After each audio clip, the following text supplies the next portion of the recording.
Hello जी, राम राम जी। स्वागत है आपका एक और नए ब्लॉग में। और मैं सवेरे ब्लॉग नहीं बना पाए भाई, क्योंकि तबीयत थोड़ी ख़राब थी। और शाम का ब्लॉग है, 5 बज गए। मैं नहा धो हो गई थी रेडी, और मैंने करनी थी माता रानी की जोतपत्ती, क्योंकि नवरात्रे चले हुए हैं।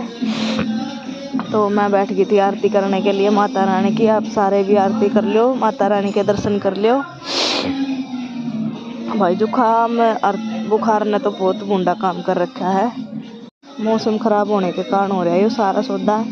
एकदम आती आती ठंड लग गई। तो आप लोग तैयार अरदास है कि आप भी बच कर रही हो और मीठी मीठी आरती ले लो सारे जने। शाम ने आरती कर दी मैंने शुरू। फिर माता रानी का गुणगान शुरू करने लगे हम। तो मेरी पूरी फैमिली बैठा कर, लेकिन शाम ने सभी ने काम हो जाए, इसलिए मैं अकेले ही बैठी थी माता रानी के पास। और माता रानी ने गुणगान करके माता रानी का आसन देख लो भाई।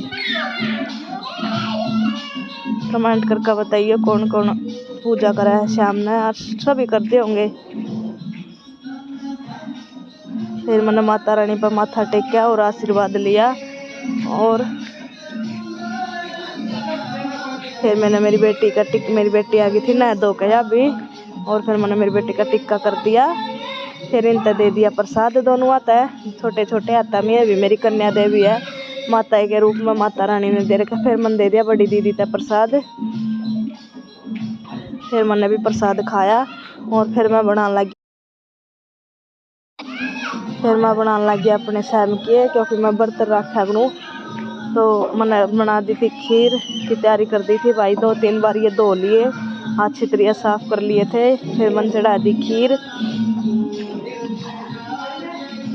और मेरी खीर हो गई थी बनकर तैयार। आप भी खा लो सारे जने। पहले मैंने माँ जी को खीर दी, फिर मैंने लगाया अपनी माता रानी के और अपने कान्हा जी को भोग।